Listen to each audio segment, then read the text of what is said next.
Hello,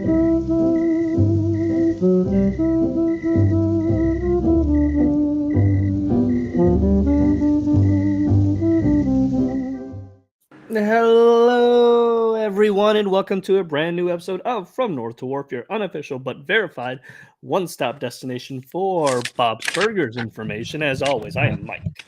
And I'm JB. How's everyone doing? Oh, let's see. Hello, Yahoo, Guy McCoy. Don't recognize the name, but glad you're here. Hey, RVA, Christine. Hello. Hello, everyone. Love the new opening. Love fall. Yeah, fall is amazing. Trying to figure out a nice little show appropriate intro, and it was a lot harder for fall than I thought it'd be.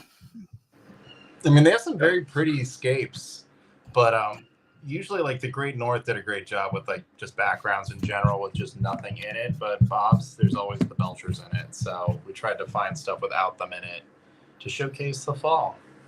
Well, it wasn't even so much that. It was like, so for Halloween, like I knew we wanted to use like a movie intro, like the movie Halloween, and obviously that's what we did. There's not really much for Thanksgiving one could use to kind of make a parody of. I mean, obviously you have like Peanuts, Charlie Brown's Thanksgiving, but beyond that, there isn't really much for us to play around with. So we kind of really the only movie I can think of was like Planes, Trains, and Automobiles, and that's about the only Thanksgiving movie people usually like bring up. And no one's gonna get the reference. No, not really. So yeah, we kind of just found some nice fall music. JB had the good idea of doing a collage of the photos, and that seemed to work pretty well. So here's where we are. As you can see, we got the new logos for the season here. Mike did a great job with those. Thank you. As the Quirky Turkeys, new backgrounds, and yes, before anybody says it, I will be darkening the background for next week. So, even though I won't be here next week, which we'll have to discuss. Yeah, we'll figure that out. It's okay. But yes, brand new episode of From North to Wharf. We got episodes to discuss, but we're kind of going to do it in a different way than we've been doing. It's not so much going to be an episode review. This is going to be an episode discussion. We were recently on Cartoon Chronicles, and kind of opened up our eyes to different ways of having discussions on episodes. And we want to try some new things out. So that's what we're doing. Yeah. Nothing like to go against, doing the reviews and things like that. But I think more like we just figured that we should probably have more of a discussion-based thing with it, because there's so much to these episodes, so much goes into them, and really like a review is so definite. And over time, even when we were talking on Cartoon Chronicles, we had come up with like our opinions change. And our feelings about episodes change, and like we like certain parts of it, and I think just having a review, it would change all the time. Every other year it might change to something different. So we're like, let's just have an open discussion about the episodes, what we like, what we would change a little bit, favorite quotes or favorite like lines and things that we enjoyed about it. And it's more sorry, go ahead. No, I was just saying that way it's more open-ended. That's all. Yeah, and let's face it, the reviews, after a while, they just become the same things. Like, oh, I like the episode. Did you like the episode? I like the episode. I sure did. So this way, we kind of expand on, and we'll still discuss the episode. So there'll be like maybe a review somewhere in that, but it's going to be more of an open discussion. Yeah. And then, not much in the way of news. I mean, there was a very interesting article. There was. We could talk about it if we want. Yeah, I think a little bit, and then we might make our own videos about it at some point or discuss it more in depth. But we'll 100% do that. But for the folks that are here, I believe this was at New York Comic-Con. Lauren Bouchard had a sit-down interview with. Hold on, let me get the name right. Animation Magazine, or was it a different one? Credit where credit is due. This is from Nick Venable. Let's see what art is. It was posted on Yahoo, but I don't know if Yahoo was the one who, because Yahoo just posts everybody's stuff. Well, Nick Venable was the person who had the interview. But essentially, Nick is a huge fan, as we all are, of the Bob's Burgers Halloween episodes. and he wanted to talk to Lauren and ask him, "Hey, what's the deal? Like, there's a lot of Halloween episodes, but the past couple of years we haven't really had Halloween episodes. La da da da da. Why are they so important to you? Can we expect more?" Mhm. Of course. And Lauren kind of hipped him to the fact that like Halloween episodes are important to him because like Peanuts and shows similar to that. Like every year they would have an event where they would have like Halloween episodes, and he really liked to Yeah, be a part of that kind of thing. because I remember like Ninja Turtles had Halloween episodes. Like all those Saturday morning cartoons had Halloween episodes. Peanuts, Simpsons, Treehouse of Horrors. Like even like big. I even think like King of the Hill had like a Halloween episode. I Hmm. think they did. I know Futurama's had Christmas. So like holiday Hmm. episodes are always been in cartoons. Yeah, and Lauren wants to continue doing that, but he at this point he hinted at why that may be changing and no longer a thing. And it was something that honestly I never thought Mm-mm. would happen. But it seems like it's something that it's at least being discussed behind closed doors.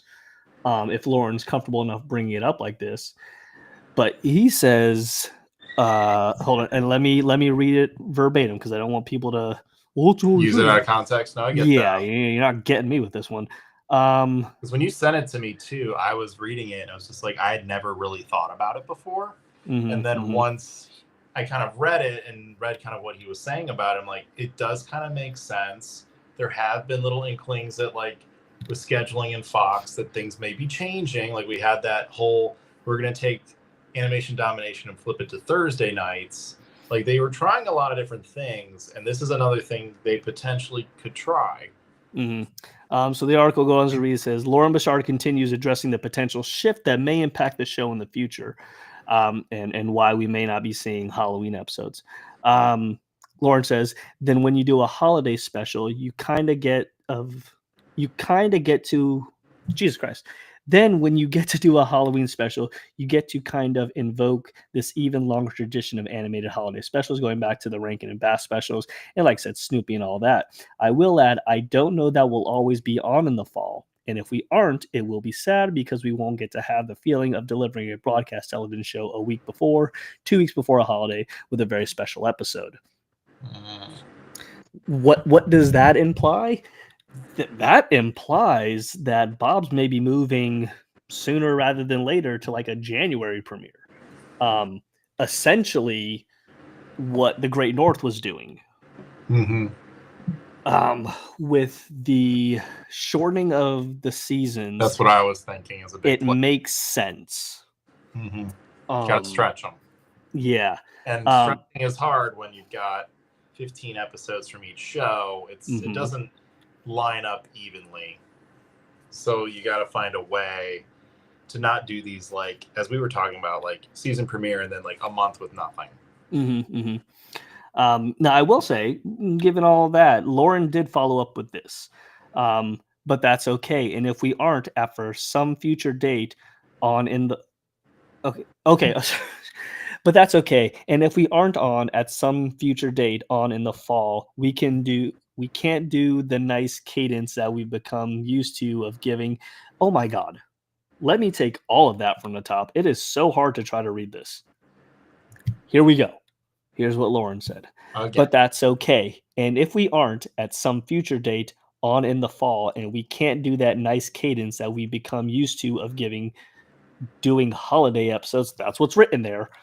We'll figure out a way to keep it going, maybe straight to streaming or something like that. Completely not unheard of.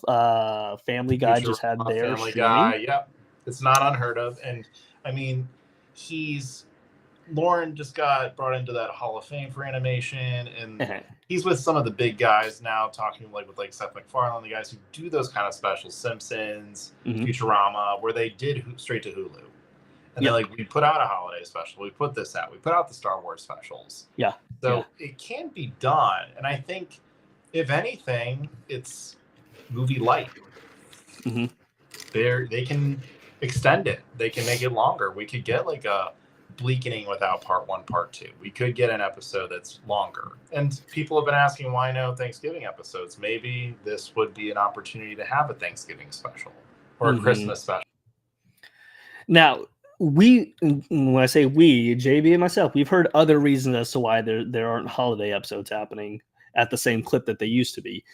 This isn't the reason we heard, but I can absolutely see them doing like a streaming exclusive episode once a year. And maybe it's not always a Halloween one. Like I said, maybe there's a Thanksgiving one year. Maybe there's a Halloween one year. I can. It'd be hard to lose Bob's holiday episodes just because if it's not Christmas, Thanksgiving, or Halloween, then there's really no holidays that anybody really gives a damn about as far as like the Bob's world goes.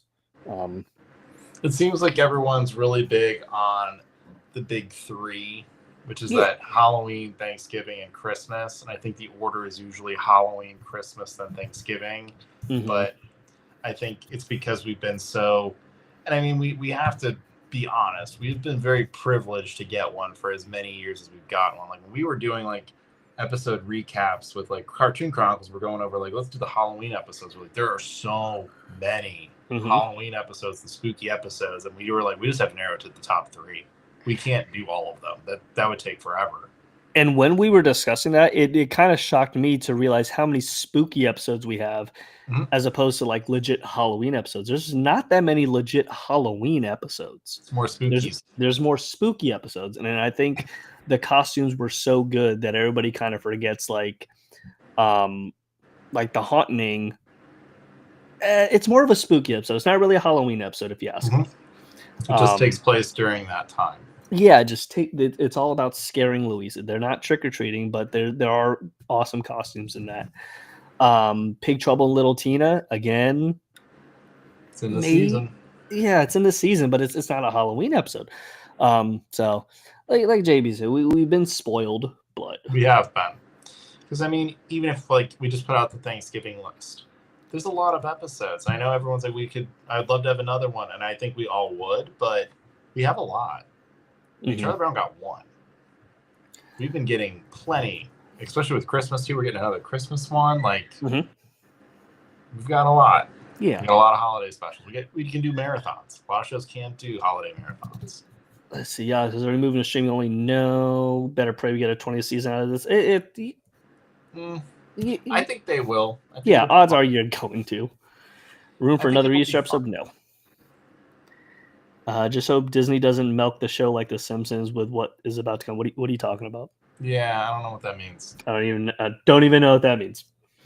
I think it'll be more than fun. I think they're seeing that Fox has these properties that perform very, very well. Fans like them. They've been letting Bob's do a lot of merchandise drops recently. They really have. Getting a new movie. Futurama's been getting new seasons. King of the Hill just got updated for 2 more seasons.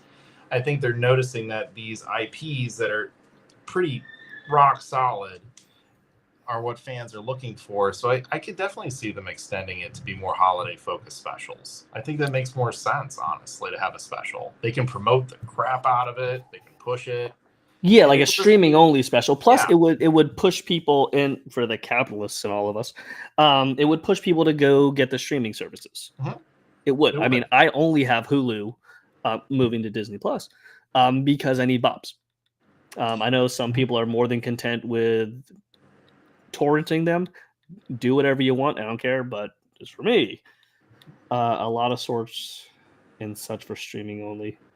Why? What would be wrong with that? Yeah, I think it's because those companies are throwing the money to make the shorts. Yeah, and not for nothing, the shows can say no.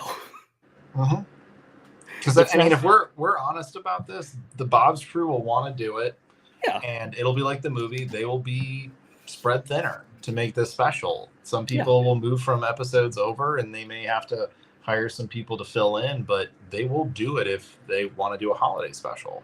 Yeah. But think about all the opportunities that opens up to tell different stories and do different things, like a longer triptych episodes, longer like. All kinds of things. I guarantee you those shorts would allow us to get side stories of other characters. Yes. Yeah. Plus, I mean, not for nothing, Roller Skate Guy doesn't deserve a full episode, but he can get a 10-minute, 8-minute, 10-minute little something.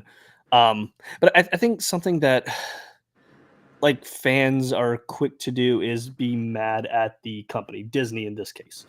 No one's holding, for Simpsons, for example, nobody's holding their feet to the fire to sign that contract. Like they knew what was expected. They knew it's all in the contract, so it's not like this is all a surprise and Disney saying you need to do this for us. All those people could walk away from it at any moment. I think they still enjoy making it. Yeah. So. And they still enjoy telling the stories, and they still want to keep going. So why not? And people still tune in. It takes two to tango. So, yeah, exactly. RVA shorts would be a perfect place to get these side stories. Totally agree. On the same wavelength as that, we do have Bob's Giving on Hulu, which is all the Thanksgiving episodes in a list, just like we had the little Burger Shop of Horrors for Halloween. So it does seem like we'll probably get a Christmas one as well. That's good. I'm glad they didn't wait till like 2 weeks into November to finally do it. So Yeah. I like that it's literally day one it was there. The only silver lining to burning our wallets, you don't have to buy it. Don't. You don't have to buy it. I'm gonna get on a soapbox for a second, JB. Is this a hot take? Mike's hot take? Maybe. Is everything expensive? Absolutely. Are there ways to watch it without having to subscribe? Absolutely. Nobody's forcing you to subscribe to anything. Nobody's forcing you to watch. In the words of Dr. Malcolm, life finds a way. So if you want to find a way to watch it and not give your money, by all means, do your thing. But nobody's holding a gun to anybody's head to watch the shows. I do agree with that French Night You're Singing was really good way to end the twin inning. It was a solid end. Yeah. The credits have been pretty solid. Even this last episode's end credits were good. I really wish it would have been more of. I mean, I get why it was him, but maybe some backing vocals by the lady from the B-52s also. That'd be fun. For the life of me, I can't remember her name. I can't remember her name right now. But she's great too. But yeah, he has such an iconic voice. He's so great, and such a good episode on top of that. Even backups by John Roberts would be fun. John Roberts, speaking of, he had a great outro this week. Yes, he did. Oh, sorry, I ate right before I came out, so I'm a little burpy. That's right. But yeah, that kind of swings us into this week's episode. I'll get off my soapbox and we can discuss that. I'm sure folks are like, "Oh, like capitalist, blah blah blah blah." No. If it means supporting the show, even though we did our best with the Great North.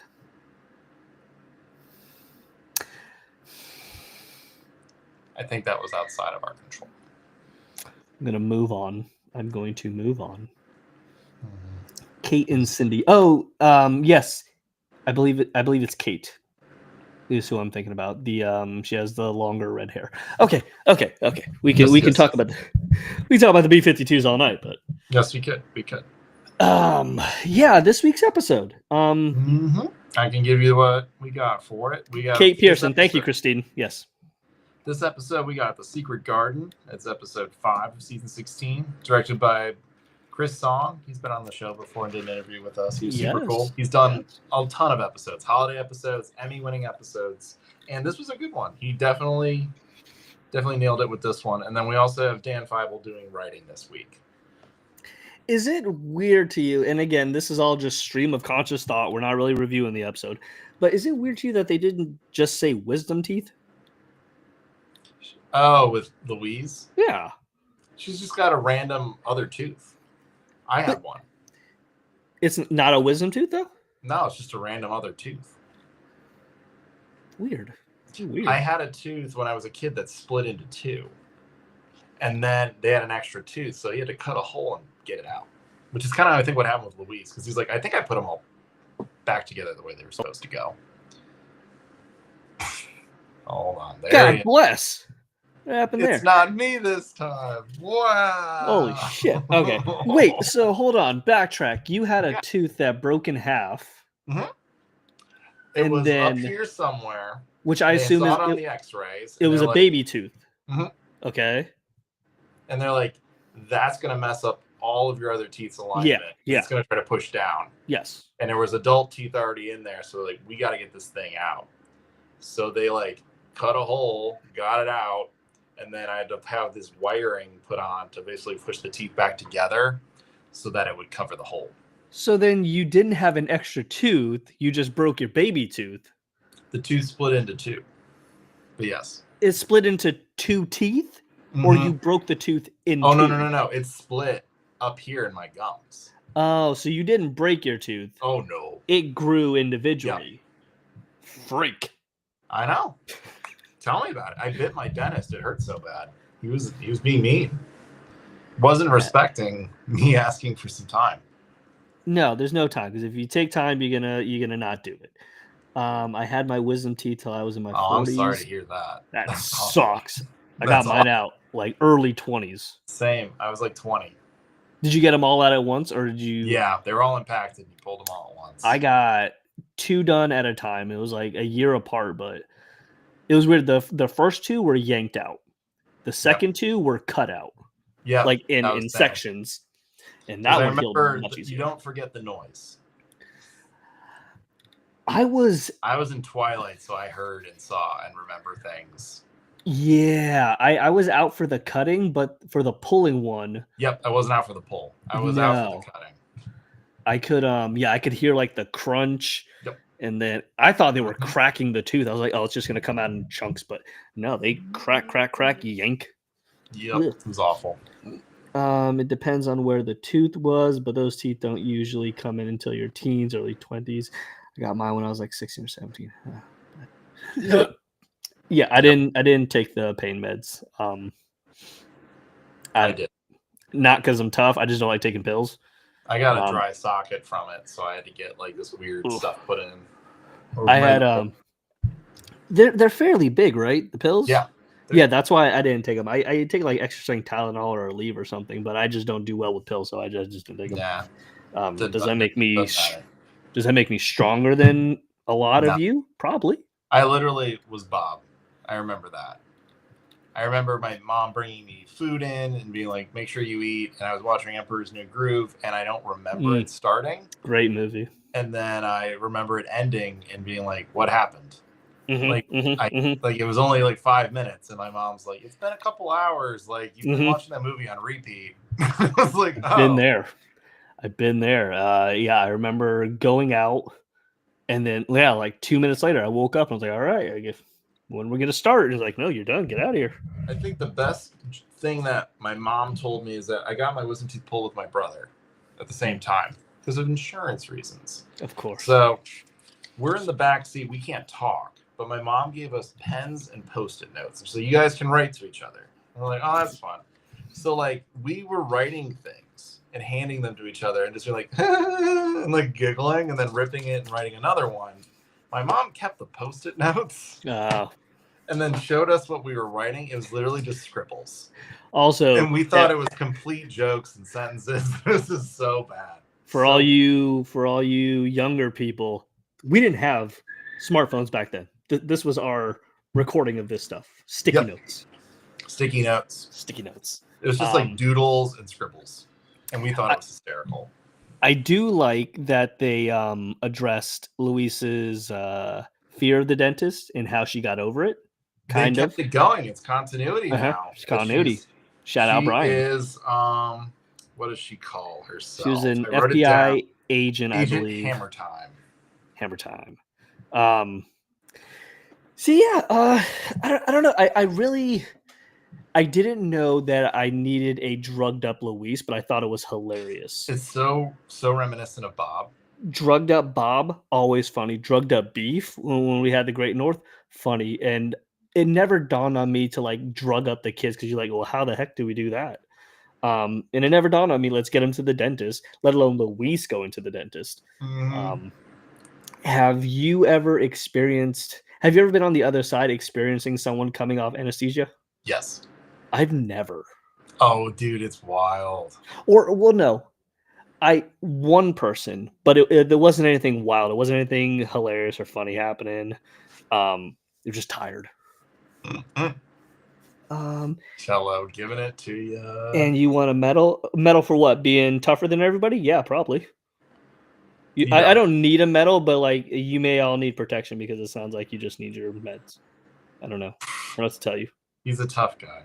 Get He just get held strong. a tennis ball and squeezed. Yeah, get strong. I don't know. For trying to say young people use smartphones. Oh no, he's a smartphone. I'm saying when we got our teeth pulled, we didn't have smartphones. No. That's what I'm saying, Chad. I had a Game Boy with Pokemon. Yeah, I don't know if you realize I'm 40. JB's 39, 38. 39, Mike. And I got my teeth pulled when I was maybe 20 or 21. So we got 2005. Yeah, so no, we didn't have smartphones at the time. Cello. You spoiled kids nowadays do, though. Spoiled children. I'm Gen Z, and I got through the winding hours.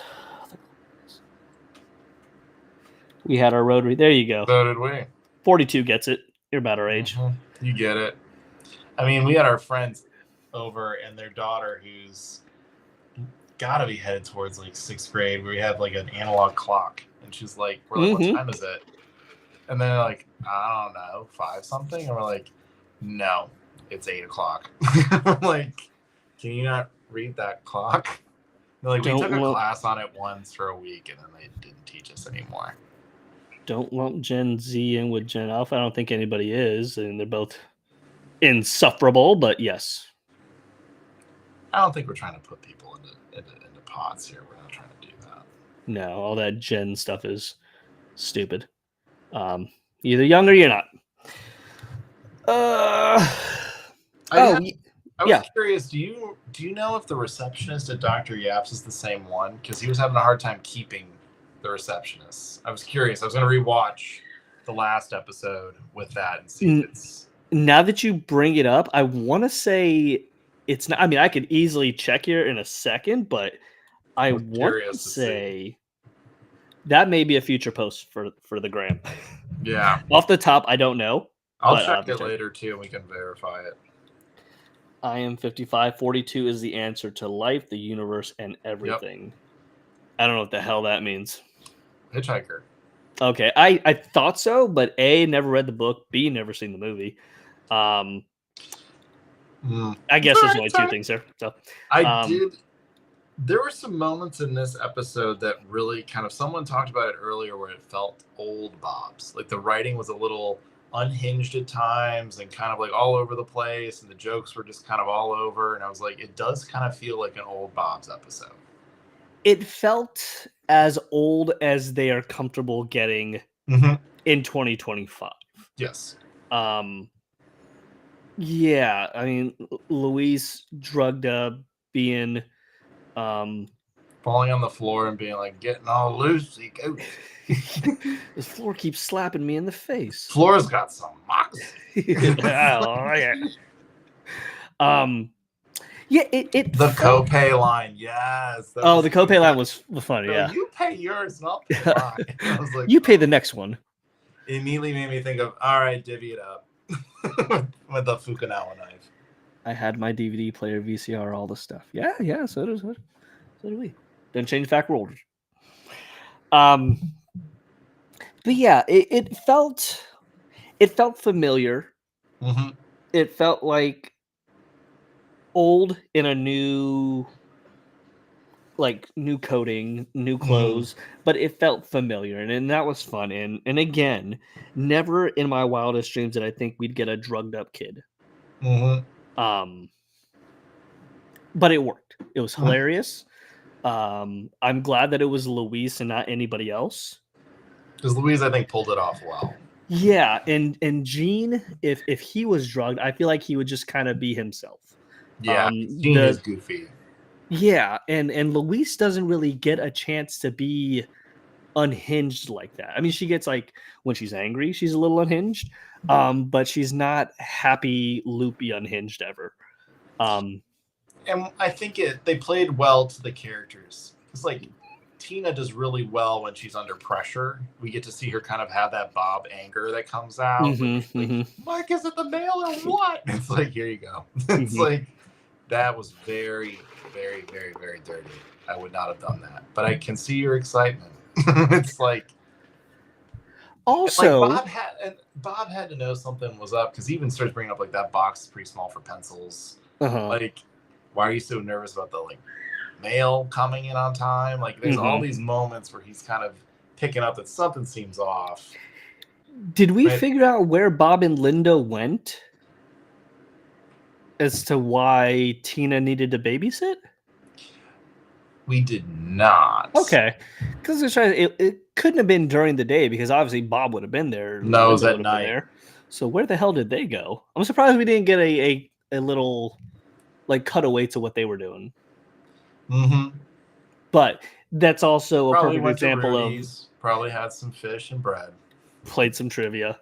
But that's also a perfect example of not shoehorning something in just to have something in there. Yeah, because we didn't really need it. You can imply what you think Bob and Linda were doing. And that's fine. It doesn't matter because the story is all about the kids being in her room, which again references the stay out of my room because they are doing a lot of stuff in her room.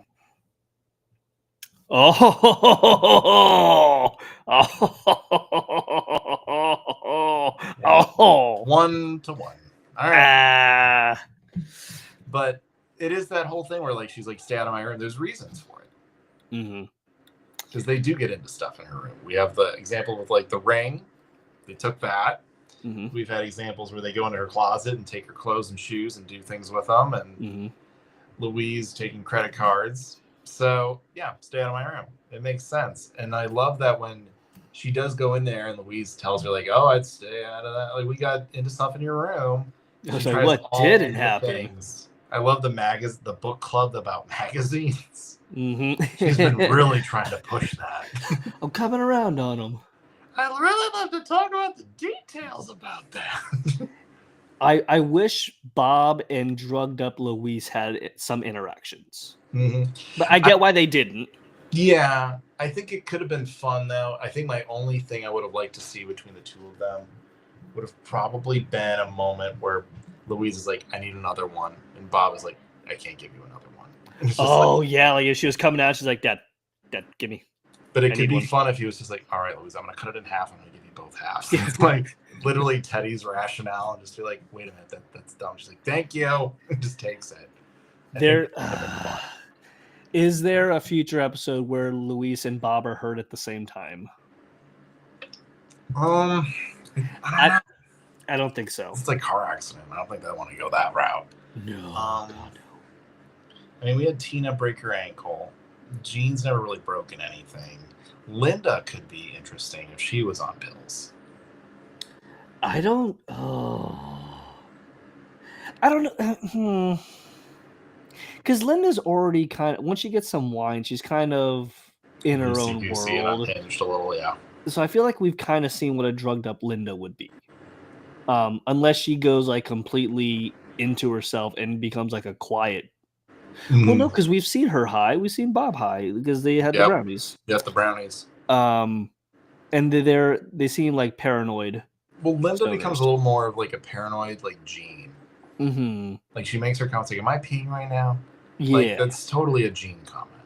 They're very much quiet drug addicts, loud drunks, quiet drug addicts. And there are some good one-liners again with Jean here, like that. You brought up the baby's fussy, but the milk hasn't come yet. Or like we wanted to play booby bashers. That was Jean's idea. I could not see myself doing that in real life. There doesn't seem. I don't know if like the lack of boundaries in this family is a good thing, or if it's a concerning thing, or does Jean understand like, hey, this is a little weird, but it's funny? I think Jean's just like, it's experimenting. Why not? It doesn't hurt anybody. So he's just like, why not just do it? But does he understand that that's his mom?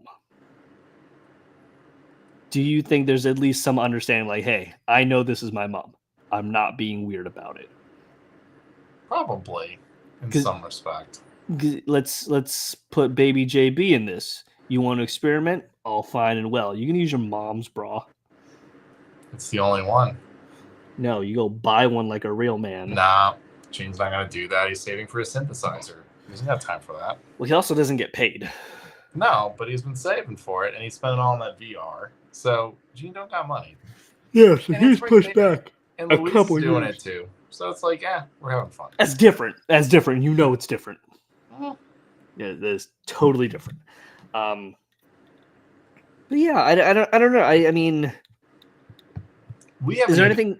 We haven't even tapped into the Teddy line either. Oh my god!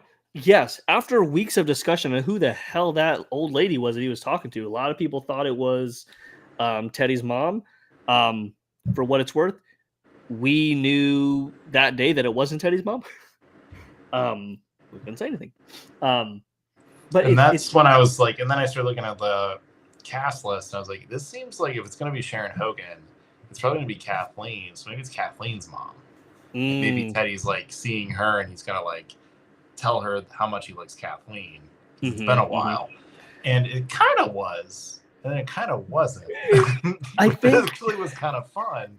Is that it wasn't, and he really thought it was. I think this is potentially setting up for him to take the next step with Kathleen. I think he used this unknowingly as a practice round to like talk to Kathleen's mom because he thought he was talking to her, and now you're like, oh, okay, I could do that. Maybe now I can do the real thing with the real person, the right person. I don't think it's a good idea, but I could see it.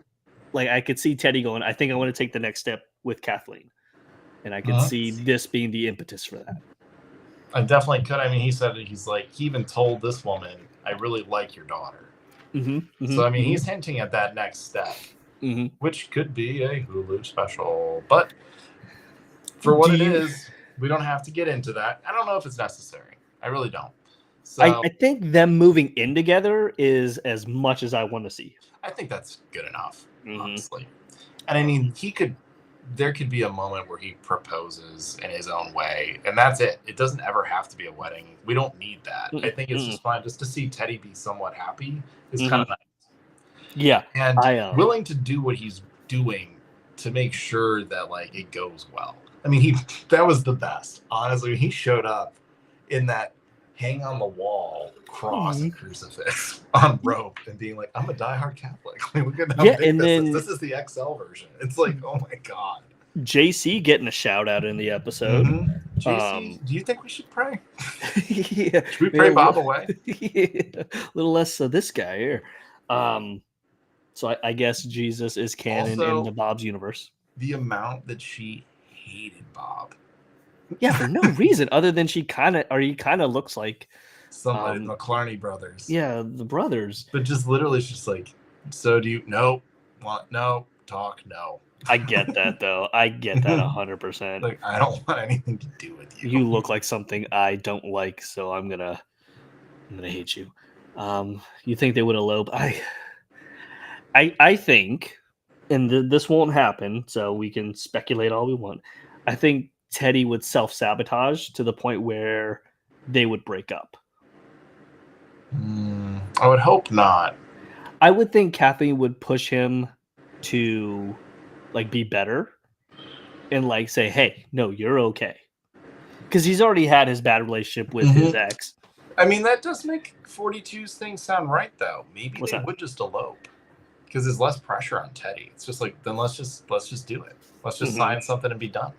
Oh, I just mean like marriage in general, whether it's a wedding or eloping. Yeah. I feel like he would self-sabotage because he went through that already, and he got to a point with the other one. With Denise. Yeah, so he's like, can I recommit to something like that? And I think they've spent enough time, like with him and Kathleen, it makes more sense that he's kind of like, she's slowly pulled him out of that, where he's like, well, we have to like everything together. We have to like the same things. So like, no, we don't. You don't have to like hurling. I like it. You don't have to like it. And like, well, I don't like hammering things and you do. Does that mean that we're wrong? And he's like, no. So I think she does, as you said, she pushes him to be better and to challenge those old thoughts. I think it would take some time, though, for that to go away for Teddy, for it to lessen to the point where he can be comfortable and be like, I'm good. Like nothing's gonna happen. Like we're solid.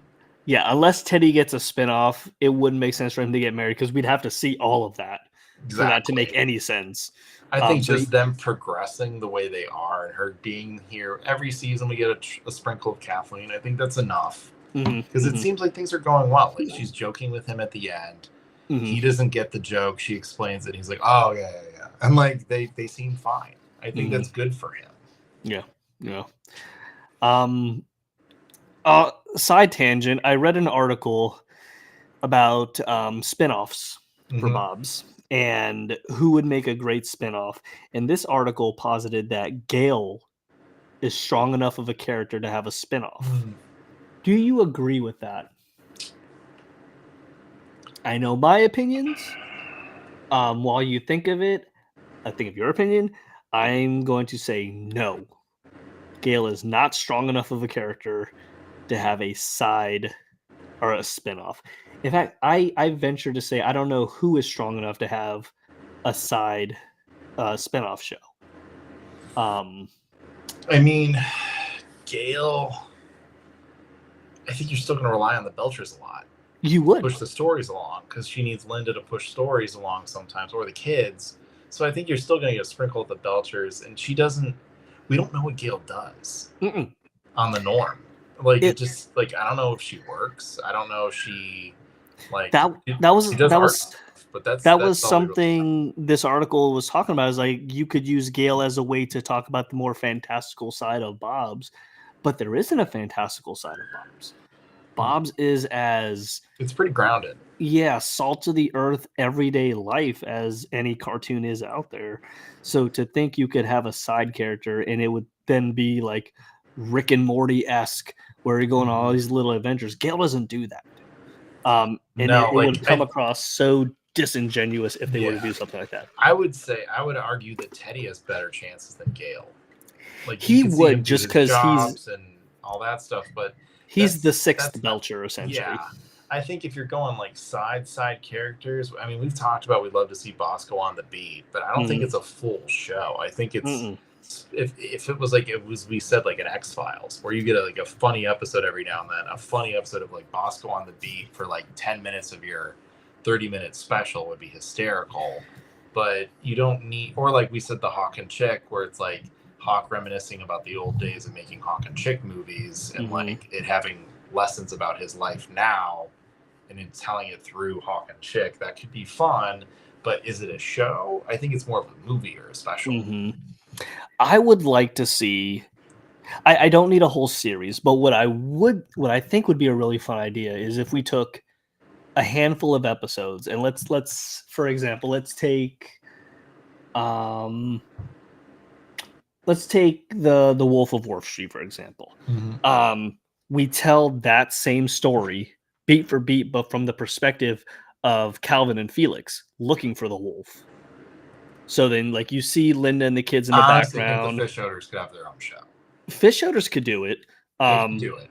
But again, they past stuff with Calvin and Felix. There's a lot there to fill in. And they're rich and they do all kinds of weird stuff. So I'm sure they traveled the world at some point. So there's tons of things you could do with them. For the record, everyone, I am scratching my belly. Okay, I am scratching my belly. My belly itched. But no, I would like the retelling of stories from a different perspective. So like again, like the Wolf of Wall Street, we follow Calvin and Felix looking for the wolf and their misadventures in that. Or freaking Bob Day Afternoon, we get it from Bosco's perspective, all from getting the call to showing up to doing the whole thing. Because that's almost like doing like Bob's Burgers visions or what if. And like using a different perspective. I think that we've talked about episodes like that could be fun storytelling episodes because we're getting it from like Speedo Guy's perspective or getting it from Mort's perspective, and just like even if it's just little snippets of an episode, it could be kind of cool to see like what they're doing and how that interacts in Bob's world. Yeah, like 42 saying like just all side characters and calling it the Wonder Wharf. You could have the Carnies. You can use all kinds of stuff like that. There could be stories of the Carnies. So, do you think we're gonna get another Rudy, the Great Rudy-esque episode where we get to focus on a single character? And if so, is there a character strong enough to have its own episode? I mean, if you take out Teddy essentially got one with the handyman. yes, The handyman can. Handyman can. Rudy has his. I don't think there's. I mean, obviously, as fans, we're gonna watch it. So I mean, we've had some, but I don't know if they're necessarily just straight up like Rudy episodes. Like we've had some ones with Zeke where he's the focal point, and like those do okay, like Midday Run. But you also have the Belchers really heavily involved in those. I think Zeke maybe could pull one off. He's got a complex background. The bullying episode was the closest we got to that. Yeah, because it was very much about Zeke. Gail, I don't know. There could be I mean, we've had some Gail-centric stories, but like holding her own and it being really about her and not really about the Belchers. She's also like, there's not a lot of dimension to Gail. Like we haven't had an episode yet that I think has challenged that. She's always the loose cannon, very the wild like card. Two-sided. We need that third side. Like Teddy, we get the third side with hoarding. With Thanks Hoarding, we got that episode where like there's some mental health stuff going on with Teddy. Yeah, about his family and like I can fix it, I can make it better, and it's like, oh, we've fleshed this person out. Yes, this is a person now. He's got things going on, but Gail just seems like the 30-year-old who doesn't really have a steady job, bouncing from experience to experience. Gail opened up about her insecurities and wanting to be more like grounded, like Linda with a family. Like we kind of got that a little bit with like the family and wanting this stuff or wanting to be more solidified in her art career or just being like, I want people to stop thinking I'm a joke. I think then you're like, okay, we have this fleshed out character now and like there's more to her and she has ambitions and wants and needs and she has emotion and we need to kind of figure out what to do with that. Like Rudy, we got that. We saw his parents. We know it's awkward. Rudy's trying to keep it together with his magic. Like there's a lot of pressure on this little kid to make it work and it's not working. We also had the buildup. We knew his parents were divorced. We knew it was a rocky relationship. Could we make that jump in one episode with Gail? I think it takes time. Rudy had a lot of time. There was a lot of little snippets here and there that this was happening. I think Gail, I think her only purpose in the show is to play the wacky wild card to Linda. Because Linda's already that. So this is like we take her to the extreme. But I do think we've talked about this too. When Gail is grounded, she can be really a big character. She can solve like Louise's tooth issues. She steps in and she actually is the rational voice. I think we just need to see her really just be like, I just want people to take me seriously. And they don't. Like she never has a definitive answer like that. So we don't get that. We're like, Teddy saying like, I want to fix things. I'm the fixer. Like he's having those comments. He's making those statements. There's more to it. Rudy being like, my dad's gonna have a really hard time with this. I ruined his day. I ruined this dinner. Like you can see it building, and Louise knows it. So I think until we get a character that kind of breaks that wall and allows the audience in more, we're not going to have something like that. It's hard to have a character like that. Cello here says, Andy and Ollie definitely need an episode about themselves. In fact, when I talked to Laura, she also said she would love for them to write an episode about them, especially after the Rudy episode.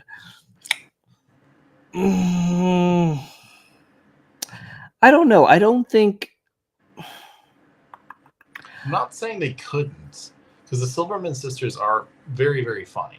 And it could be a funny episode. It's just Andy and Ollie it's hard to do it with them because they've kind of pigeon-toed them to be just Andy and Ollie. Yes. And like, they're kind of the butt of jokes, or they're just being like, oh, they're kind of dumb. Yeah. They read up. Like the funny bit is that they can finish each other's sentences and they kind of know what each other feels and they're like twins. And we even know from talking to Laura that their dialogue, they just swap lines. One person says it, then the next person says it. Like they're not even written for Andy and Ollie. It's just whoever says the first one takes the next one. The only Pesto I would want to see a spinoff of or a single episode of is Jimmy. I think Jimmy is more There's more going on back there. Not Jimmy Jr., but Jimmy. Because the Pesto family, like you could get, because we don't know much about their mom. We don't know much about the story. We know that Jimmy Pesto is very insecure and feels threatened by Bob. It'd be cool to see his perspective of Bob at his restaurant. Yes. Morton being like, Bob has regulars, Jimmy doesn't. And it's like, he wants something that Bob has. And it could be the family, it could be the connection, it could be all this stuff. It could be interesting. I kind of agree a little bit with like what, oh, Aaron has changed his name to the Tired Artist. Oh no, bud. You've been worked too hard. Or is it the Tired Dartist? Yes, Dartist. Tired Dartist. But I would want to see, because I feel there is so much more to Jimmy Pesto than we know. We know he's insecure. We know he kind of has a kink side to him that only hinted at one episode. I don't really need to see the kink stuff, but I would like to unpack why he's so why he's trying to be so macho and he's really probably not. Yeah, like does he indeed dislike Bob? Because obviously Bob's Burgers was there before Pesto's. Does he legit see him as competition, or is this kind of like the Handyman episode where Teddy disliked the other guy? Turns out the other guy liked him, and they're like, oh, because I think Aaron could be right about that. It could be fun. That could be even the intro to the episode. Instead of doing like the burger coming down, it's pasta, and it's just the Pestos looking at Bob's and turning and being like, over the years, all the things that he's looked at and been like, what does Jimmy want that Bob has? And it could just be like, I do wonder, it could even be a fun side story if like we figure out where Zoom came from. And what if it isn't Jimmy's thing? What if Jimmy was maybe bullied and they did that to him and he's just like, oh, I can just do it to someone else. I don't think there's anything authentic about Jimmy. That's the thing. We've never seen it. I think the closest we got is when Bob was giving his pills and you saw that he has toys and stuff in his apartment because he doesn't feel like he's not having a good time. Here's how I see this story playing out. Aaron, feel free to pitch this to anybody you'd like. I'll send the story as well to the writers that we know. Jimmy's has an accident. Jimmy's, the restaurant, has an accident. Maybe the place catches on fire and they're out of commission for a while. And Bob kind of extends that olive branch and helps him out and whatever that kind of looks like. And then from there, they kind of get to the bottom of why there's so much animosity between the two of them. And then they kind of bury the hatchet, but like for all intents and purposes, on a surface level, they'll keep that little rivalry going because now they understand it's not personal. It's all in fun. Or at least Bob understands that. And he's like, you know what? I'm gonna let you have this win. So yeah, I'd like to see that. I would like to see Pesto kind of. I want to see another side of Pesto. Or if we got more about Millie, deep dive into past history. I personally, I was like, why is that in chat? No, but my idea is more like what Mike was saying along the lines of something happens to Pestos and it closes for a while. And I think you could get the perspective of Jimmy actually just walking around Ocean Avenue and kind of getting a vibe of like how people really feel about him. And maybe kind of in almost like a Christmas Carol thing where he's just like, maybe I need to do something different. Like people don't like me. Even like Trev, like if you did a triptych where it's like Christmas past and we get Trev's perspective and he's just like, man, I thought me and Trev were cool. And he's like, I treat Trev like crap. Yep. I think all of that can happen as long as he is still shitty to Bob at the end. But in a way that, again, is not as bad. Like not as bad. Seen him do it a little bit where he's like, who nominated me to do the burgers at the yacht club? And he's like, yeah. And it's like, he says he likes your food. It's like, you get little bits of Jimmy doing stuff like that, but I think it'd still be like him doing like a Zoom, but still it's like at the end of the day, like I want Bob to be in on the joke. I want them to still have that butting heads, but to understand that, hey, I know you don't really mean this. But we're gonna continue. Even if it was like if it was a Christmas episode, I think it could be fun with like Merry Christmas, Jimmy. It's just like Merry Christmas, idiot. And like they just like go back to their restaurants and that's like it. But then like the two of them like close their doors and they're looking at each other and they're just like that or like enough. Trev and Bob. Oh, let's say okay. So the scene is Bob and Pesto. They're kind of having a little heart to heart, and then Trev comes up, and then Jimmy shoots a little dagger at Bob, and he says "zoom," and then Bob just kind of smirks, is like "zoom, Jimmy, zoom," and he kind of just like walks back, and then like he looks back, and then like Jimmy's looking at him, and there's a quiet understanding between the two. Kind of like the meme where the guy's like, just the nod. It's enough. Yeah. It eventually becomes teasing because they like each other as opposed to teasing because they don't like each other. Almost like it's a mutual respect at that Yes, point. Yes. So similar to what we saw the audio nice. If this were 2020, then maybe Pesto being nice to Bob was 2020. Yeah, I mean, we could talk about how we would write episodes and all that. Aaron, hope take notes. We could do that all night, but we are kind of coming up on an hour here. We are. We're getting close. Yeah, we are getting close. Is there anything else you want to discuss while we kind of whittle our time down here? Let's see. I know there was discussion of the clip that Aaron had put out and how that was not Ken Jeong there. No, it wasn't. That voice was done by the good old Lauren Bouchard, who often fills in during table reads and animatics. He does. I have witnessed that firsthand. He usually does it again for animatics or table reads. If an actor can't make it to said table read or recording for the animatics, he'll lay down a scratch track. Oh, Ron and Hugo spin-off. We have talked about that would be a fun one. There are a lot of restaurants. The Chronicles of the Food Police. Some people called him the Food Sheriff. They yeah, I mean we've seen him hit up other restaurants before, and it would be fun, just like a day in the life of. Because I think that could be honestly a very fun Hulu 10-minute specials from each character's perspective of just an episode or a clip of an episode from a different character's perspective. Yeah. I think it could be very interesting to hear their dialogue inside and what they do afterwards and how that affects the story, or even how it links parts of the story together. Because there could be moments where like, I was Mort here, and it's like, well, we didn't get that part. Now we have that extra part, and it actually makes sense why that person's there, and actually Mort was doing a solid for somebody. Like you could have those moments, and it could be kind of nice to have it. Yeah. Yeah, agreed. Speaking of Mort and Ron, they are going to be in next week's episode. They are coming back. What is next week's episode, JB? Next week's episode is Get Her to the Zeke episode. Yes. Tina, is it Tina and Jimmy Jr. set Zeke up, or Tina sets Zeke up? I can't remember. Crap. I think the synopsis said Tina set Zeke up. I think so she can date Jimmy Jr. She wants to double date. She always wants to date Jimmy Jr. Yeah. Lauren and Nora do a lot of the temp audio, which I usually draw my overseas retakes.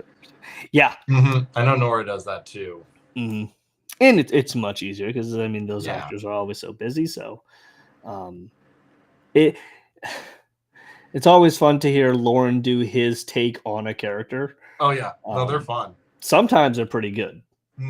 Sometimes it's Mickey. So yeah, but yeah, we will have Ron Lynch and Sam Heater going to be back playing Ron and Hugo. Yes. And next week's episode will be written by Wendy and Lizzie.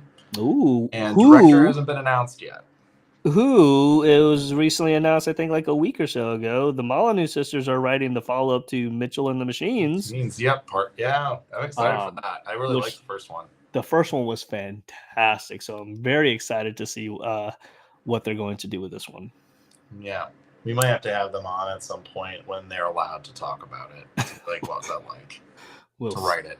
Potentially, yeah, maybe over on As Seen on TV, which we gotta kick that up. Fuck. Yeah, I know. Let's see. Pairing War is about insane either way. What?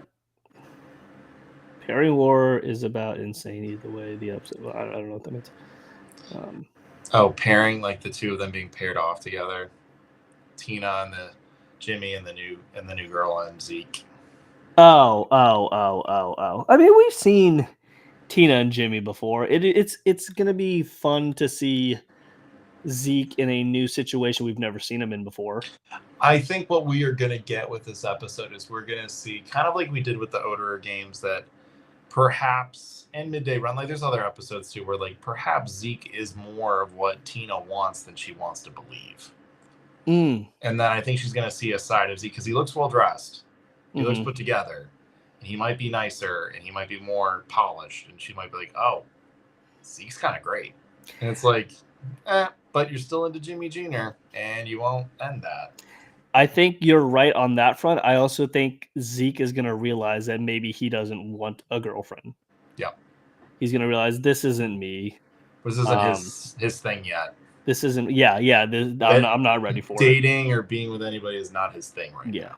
Which is fine because he's a child. So. Well, I think it could be also like maybe he does at first, and then she kind of gets a little possessive or time about it, like with his time, and he's like, "Well, I don't get to see Jimmy Jr. We don't get to wrestle anymore."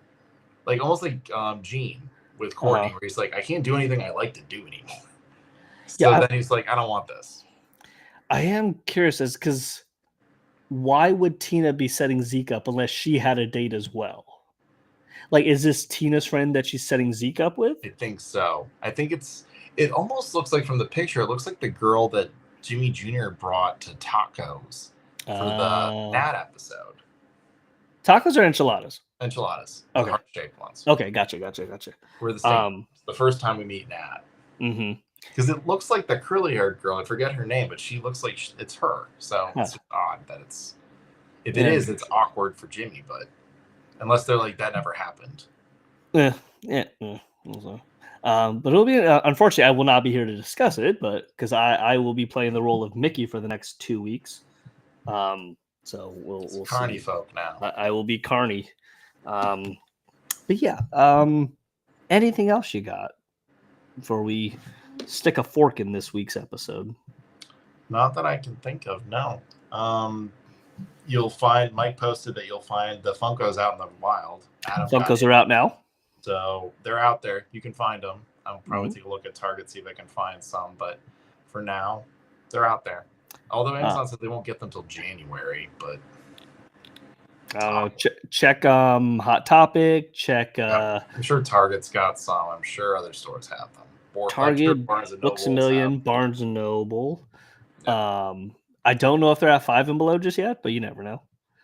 Let's see. One last check on the chat. Her name is Becky. There you go. Becky, that's right. Yeah, because she made a special frame for Jimmy and put Becky's picture in it. Yes. Not all right. Not class. Well, this has been From the Great North to Wonder Wharf, your unofficial but verified one-stop destination for Bob's Burgers information. There we go. As always, I am Mike. And I'm JB. We have an outro now, so enjoy. We finished it. So stay. Thanks for watching, Burger People. Mike and I will be back for another YouTube live show to discuss all things Bob's Burgers next Monday at 8 p.m. Eastern Standard Time. For all things Bob's Burgers, including daily trivia, tattoos, news, new merchandise, and fan art, and beyond, be sure to give us a follow at Instagram, YouTube, Facebook, X, and Blue Sky. And remember, everyone, From North to Wharf is your unofficial but verified one-stop destination for Bob's Burgers information. Have a great week, Wharfers. We'll see you next time. Bye.